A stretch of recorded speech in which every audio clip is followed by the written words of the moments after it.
Sa isang buong manok, ang ginawa ko, kinuha ko lang yung chicken breast. Tinanggal ko yung bone niya, iniwalay ko.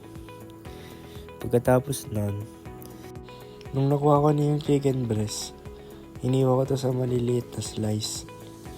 Na slice na pang chicken fillet. Nung nahiwa ko siya sa maninipis na slice, dinimplahan ko siya ng salt and pepper. Pagtapos nung salt and pepper, dinip ko siya sa egg, flour, tapos sa egg ulit, tapos saka sa breadcrumbs. Ganun lang din yung ginawa ko dun sa isa pang meat. Dinip ko lang ulit siya dun sa egg, flour at saka breadcrumbs. Nagpainit lang ako ng medium heat sa kawali, tapos saka ko nilagay yung chicken fillet.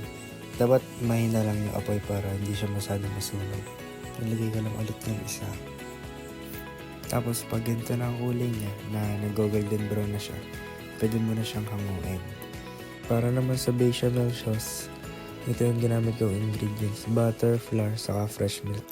Una, nilagay ko yung butter. Dapat sa mahinang apoy lang yung gagamitin nyo para hindi siya masunog.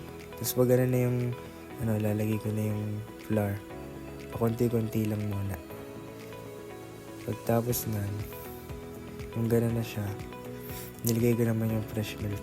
Paunti-unti lang din para makuha yung tamang consistency.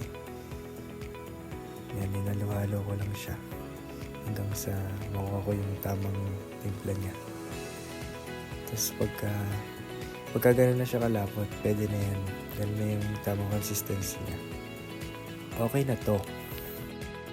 Tapos plating na tayo. Naglagay lang ako ng bechamel sauce sa chicken fillet. Tapos nagad ako ng crushed parsley pang toppings. Ito na ang ating finished product. Chicken fillet with bechamel sauce and crushed parsley.